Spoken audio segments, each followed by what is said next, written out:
capacity is going to be a fundamental constraint in achieving India's goal of becoming a fully developed and flourishing, equitable society and economy.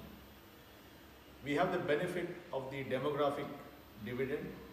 India will be the only young country in an aging world, even as China begins to age rapidly due to its one-child policy. This means that India can have many years of high economic growth, can become an export powerhouse and transform the incomes and lives of its billion-plus people. But state capacity is fundamental to accomplishing these objectives. And we can bemoan the state or we can exhort the state. But the real thing is, how do we systematically improve or add to state capacity by design? And I'll speak about some of these things. And let me talk about this in terms of three areas: people, process, and technology. It's very obvious that state capacity will be reflected by the quality of people we have, as well as how well they are trained or equipped to deal with the complexities of today's world. Equally importantly, we have to design an incentive system where people can be decisive and take bold decisions. If the incentives of the state is such that people are penalized for taking wrong decisions, often with jail terms, and having multiple backseat drivers checking out what they're doing, then the temptation will be to become risk averse, because doing nothing is safer than doing something which then leads to some kind of punitive action. And therefore we have to make sure that the terms of condition of our people who work in the state are in a way that it is designed for them to take decisions and move forward, and to be able to easily distinguish between decisions that have bad intent and decisions that were taken at that point in the best of intentions. And therefore I think things like the Prevention of Corruption Act and so on need to be suitably adjusted to make sure that people who do the right things are well treated and well rewarded. On the training side, we have to think of a culture of continuous learning. Today, the world's knowledge is going up by leaps and bounds, and in every walk of life, we have to think of ourselves as perpetual learners, because new developments, new ideas, new technologies, new innovations, new ways of thinking are emerging.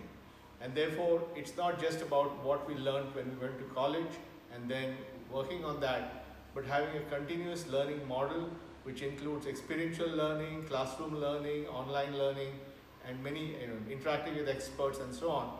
And this is a very important part of our people. So if we are able to make sure that the capacity of our people is enhanced with continuous learning, if we can make sure that we have a rotation of, we can have a policy of making sure that good decisions are rewarded and only decisions with ill intent are punished, and also to create a sort of a personal development plan for everybody in government, so that over the course of their career, you actually manage their postings, manage experience in a way that they get a 360-degree view of what's happening. I think a lot can be done to improve the state capacity by investing in the human capital in government.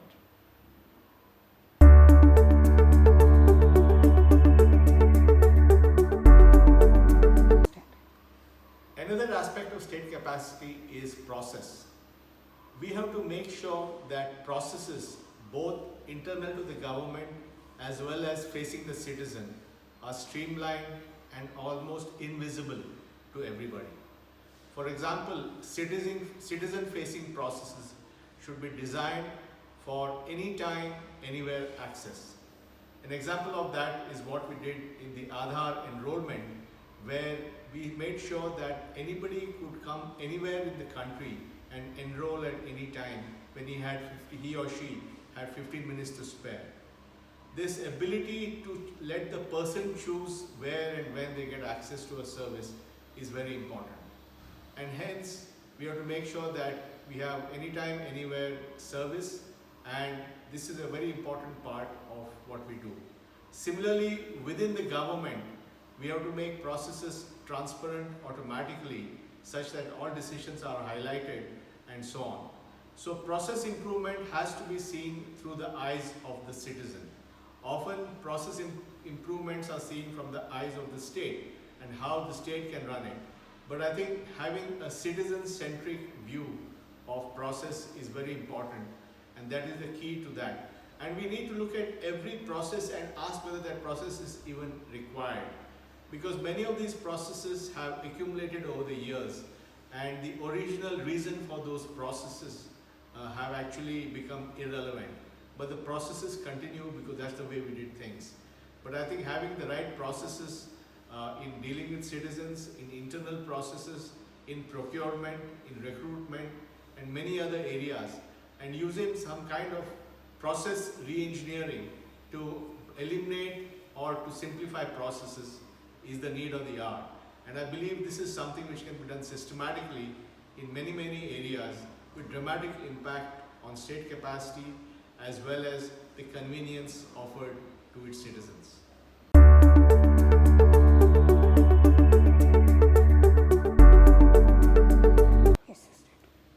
An aspect of state capacity which I am very familiar with is the role of technology.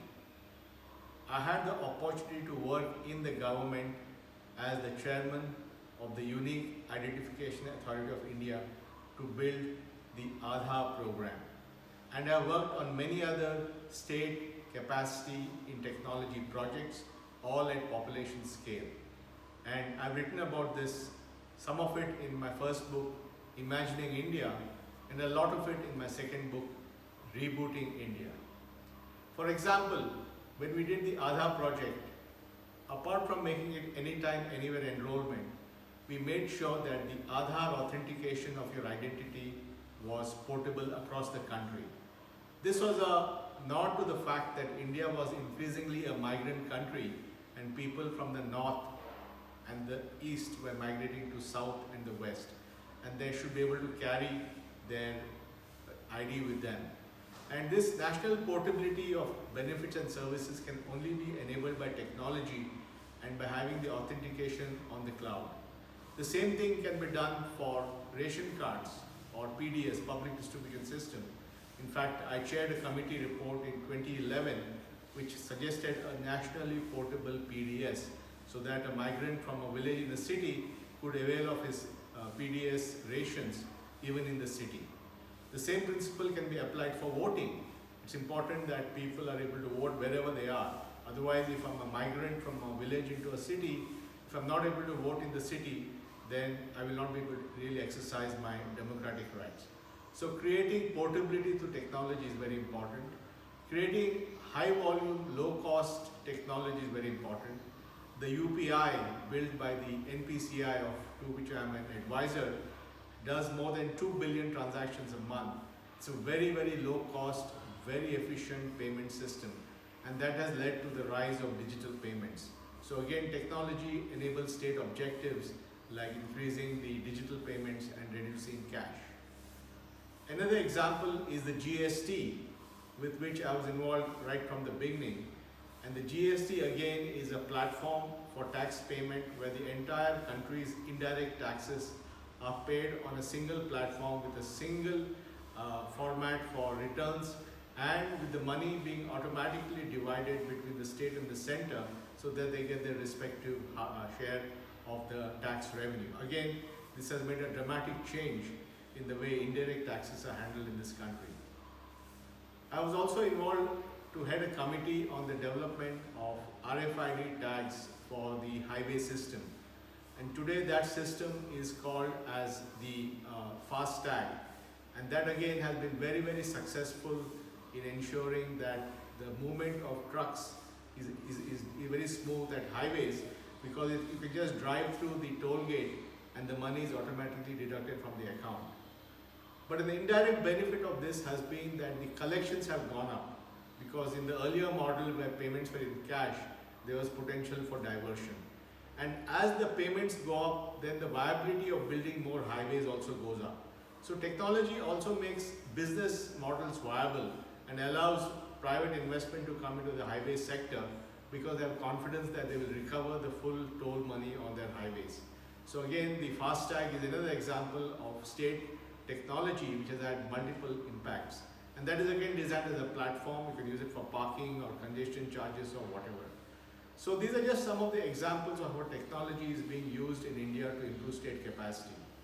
One of the challenges we have, for example, is in the judicial system, which has to reduce the pendency of its cases. And one of the projects which I've been involved with is SUVAS, which is AI language translation project for the Supreme Court, and it's using neural machine translation. And with that, legal documents have been trained to this AI, and you can translate judgments or witness depositions in 9 Indian languages from English and back. And that will help in reducing the amount of time that documents are prepared in different languages so that court hearings can happen faster. Again, an example of how state capacity in the judicial system is being enhanced by technology. So there are many, many examples like this. And I think one clear example is in the movement of money. One is on the revenue side, both income tax and GST are now fully automated. And so that's making a big impact on the revenue side. On the expenditure side, the distribution of benefits through the DBT has been automated, and that has made a huge impact on distribution of benefits. It was a massive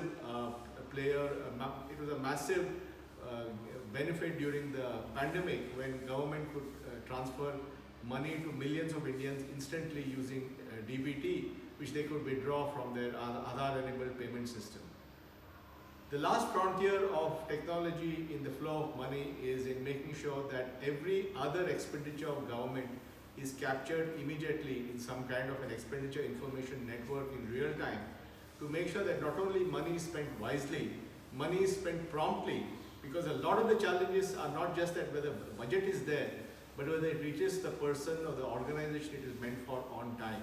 And therefore creating a visible expenditure information network is very important and is one of the things that we need to do. So I think we have enough evidence in the last decade of how technology has transformed state capacity. And I'm a firm believer that that investment, along with capacity building of our people in government as well as the re-engineering of processes, can have a dramatic impact on state capacity.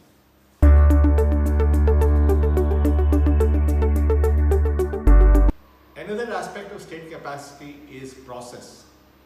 We have to make sure that processes, both internal to the government as well as facing the citizen, are streamlined and almost invisible to everybody. For example, citizen-facing processes should be designed for anytime, anywhere access.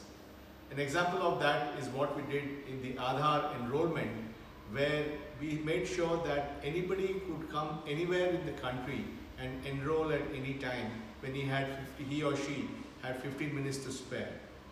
This ability to let the person choose where and when they get access to a service is very important. And hence, we have to make sure that we have anytime, anywhere service, and this is a very important part of what we do. Similarly, within the government, we have to make processes transparent